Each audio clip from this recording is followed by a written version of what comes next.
नमस्कार. निसर्ग राजा हवामान अंदाजामध्ये आपणा सर्वांचं हार्दिक स्वागत आहे. आज आपण बघणार आहोत गारपीट, हिलस्टोन, गारांचा पाऊस कसा होतो. बघा शेतकरी मित्रांनो, जेव्हा फेब्रुवारी, मार्च, एप्रिल महिना येतो तेव्हा टेम्परेचरचं प्रमाण हे वाढतं आणि जेव्हा टेम्परेचरचं प्रमाण वाढतं तेव्हा भूपृष्ठभागावरील हवा ही तापते आणि जेव्हा ही हवा तापते तेव्हा ती हवा हलकी होते. हलकी झालेली हवा ही वरवर जाऊ लागते, आकाशाकडे जाऊ लागते, तेव्हा इथे एक पोकळी निर्माण होते. भूपृष्ठभागावर कमी दाब तयार होतो. जेव्हा हा कमी दाब तयार होतो तेव्हा या कमी दाबाकडे उच्च दाबाकडून येणारे वारे सुरुवात होतात. म्हणजेच अरबी समुद्राकडून येणारे बाष्पयुक्त वारे हे या कमी दाबाकडे येऊ लागतात व बंगालच्या उपसागराकडून येणारे बाष्पयुक्त वारे हे या कमी दाबाकडे येऊ लागतात.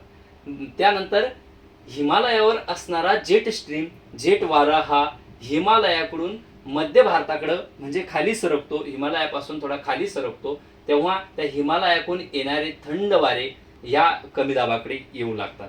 ते थंड वारे इतके थंड असतात की त्यांच्या वरच्या लेअरवरती जवळपास -25 पासून तर -75 पर्यंत म्हणजे 25 ते 75 मायनस डिग्री पर्यंत इतके थंड हे वारे असतात. त्यामुळे काय होतं, जेव्हा अरबी समुद्राकडून येणारे थंड वारे आणि बंगालच्या उपसागराकडून येणारे थंड वारे या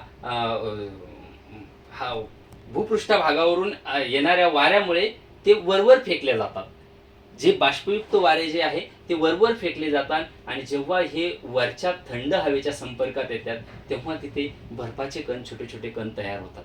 जेव्हा हे बर्फाचे कण छोटे छोटे तयार होतात तेव्हा ते बर्फाचे कण पुन्हा खाली येतात. पुन्हा जमिनीपासून ऊर्ध्वगामी दिशेने वारा वाहणारा असतो. तो वारा काय करतो, या बर्फाच्या कणाला पुन्हा वर फेकतो. पुन्हा त्याला हिमछादित लेयर तयार होतो. त्या बर्फाच्या कणांना हिमछादित लेयर वारंवार तयार होतो. खाली आलं का वाफ लागते त्याला, म्हणजे पाणी लागतं. वर गेलं का हिमछादित लेयर तयार होतो. म्हणजे कांद्याच्या पापुद्र्यासारखे पापुद्र्यावर पापुद्रे, पापुद्र्यावर पापुद्रे असे वारंवार घडत असतं. जेव्हा हे वारंवार घडतं तेव्हा ही गार जी छोटी असते ती त्या गारेचं रूपांतर मोठ्या गारेमध्ये होतं आणि जेव्हा मोठ्या गारेमध्ये रूपांतर होतं तेव्हा ती त्या हवेला पेलत नाही, हवेला झापत नाही. तेव्हा ती गुरुत्वाकर्षण शक्तीमुळे काय होतं, ती जमिनीकडे येऊ लागते. जेव्हा जमिनीकडे येऊ लागते तेव्हा तिला टेम्परेचरचं, हवेचं सामना करावा लागतो. जेव्हा हे सामना करत असताना तिचा पुढचा टोक निमुळता होतो व मागचा टोक गोल आणि मोठा असतो आणि अशा एकापाठोपाठ गारा या जमिनीकडे येऊ लागतात. यालाच आपण गारपीट असे म्हणतो.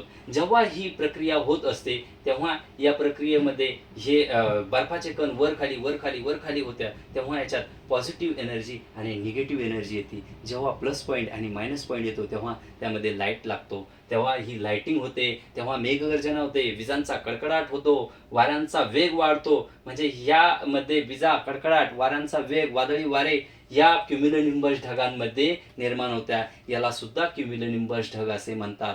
हे ढग निर्माण जेव्हा उष्णता, टेम्परेचर जेव्हा येतं तेव्हा या ढगांची निर्मिती होत असते. यालाच क्युम्युलोनिंबस ढग असे म्हणतात. जेव्हा या ढगांमध्ये गारपीट होते तेव्हा शेतकऱ्यांचं कंबरडं मात्र मोडलं जातं किंवा शेतकऱ्यांचं मोठं नुकसान होतं.